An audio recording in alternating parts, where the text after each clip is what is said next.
One man speaks softly, and people kill themselves. The other commands armies, and dies so the world can live.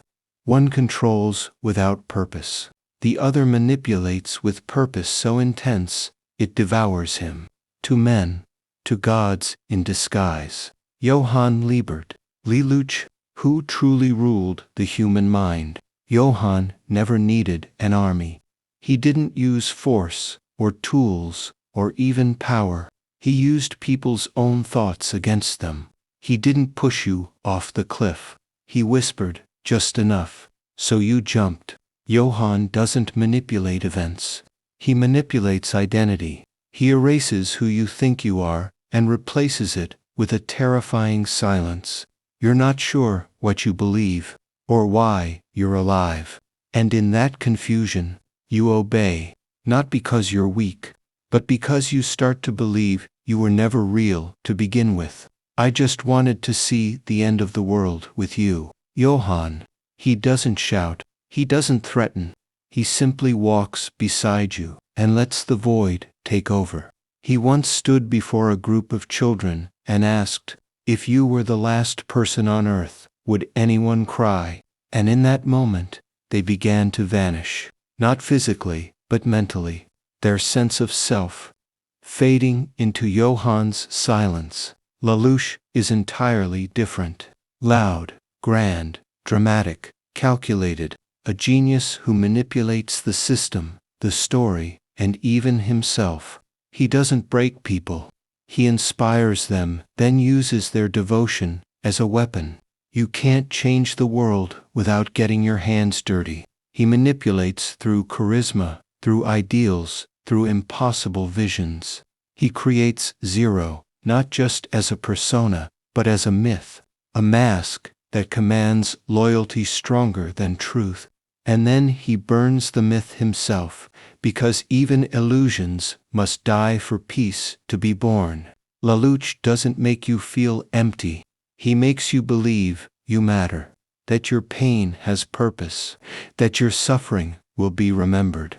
Then he turns your purpose into his strategy, your love into a chess piece, and your life into a necessary casualty. Johan never believed people were alive in the first place. To him, humans are mirrors, fragile, hollow, easily shattered. He once said, "If I disappear, will anything change?" And that line wasn't a question, it was a curse. He made you doubt your own existence.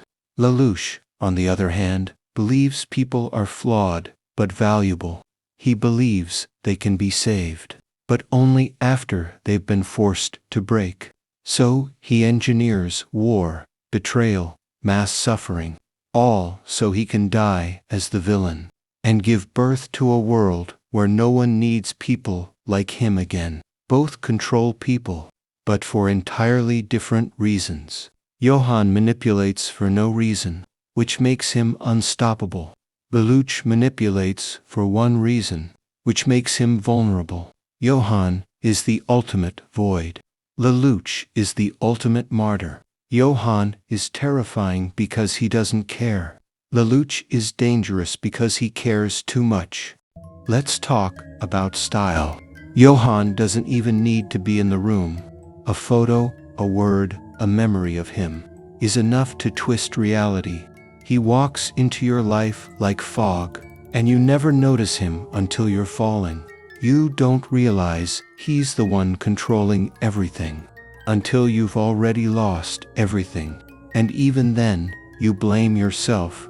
Lelouch's manipulation is loud, theatrical, impossible to ignore. He plays with nations like they're game pieces.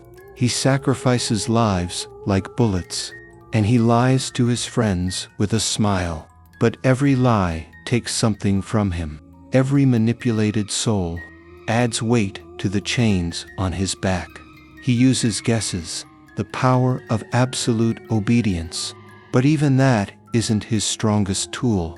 His true power is the ability to convince anyone that he's right, even when he's wrong, even when they hate him, even when they're about to die for him. And when they do, He mourns alone. Johan doesn't mourn because nothing was ever real to him. He doesn't build. He doesn't dream. He simply walks the earth, leaving behind ruins. He convinces people to kill, to die, to vanish. But he never touches them. He just lets them see what they already are. He doesn't make monsters. He reveals them. Lelouch creates monsters, including himself. He takes on the hatred of the world so no one else has to. He becomes the symbol of fear, only so his death can be the symbol of peace. The only ones who should kill are those prepared to be killed, and Lelouch meant it. He manipulates millions, then manipulates himself into being hated, and in that final moment, when the blade pierces his heart, he smiles, because he's finally free. And so is the world. But let's ask the real question. Who's more dangerous? The manipulator who makes you feel safe before he kills your soul, or the manipulator who makes you suffer before setting you free? Johan destroyed people by removing meaning. Lelouch destroyed people by giving them too much meaning. Johan infects your mind with silence. Lelouch invades your heart with purpose. One leaves you empty, the other leaves you broken, and yet both changed the world. Johan didn't need to build anything. His legacy was fear without presence. People whispered his name like a ghost story, afraid to even remember him, because to remember Johan is to risk becoming him. Lelouch's legacy was louder. He became a symbol, a martyr, a god of rebellion. And, like all gods, he had to die for people to believe in peace. So who won? Who truly ruled the minds of men? Johan, the manipulator of identity, or Lelouch, the manipulator of destiny? Johan made people doubt reality. Lelouch made people reshape it. Johan whispers a sentence, and people erase themselves. Lelouch gives you a reason, and you sacrifice yourself willingly. Johan ends the story. Lelouch rewrites it. But maybe the real manipulator is the one you believed while watching this video. Because if you sided with Johan, you accepted that the world is meaningless and you're just pretending. And if you sided with Lelouch, you believe lies can save the world if they're told beautifully enough. And in both cases, you were manipulated. Because that's what they do. And maybe that's what you are. You don't follow manipulators because they're right. You follow them because they show you who you really are. This is DarkPanel, where monsters aren't feared. They're studied. Subscribe if you're ready to be controlled.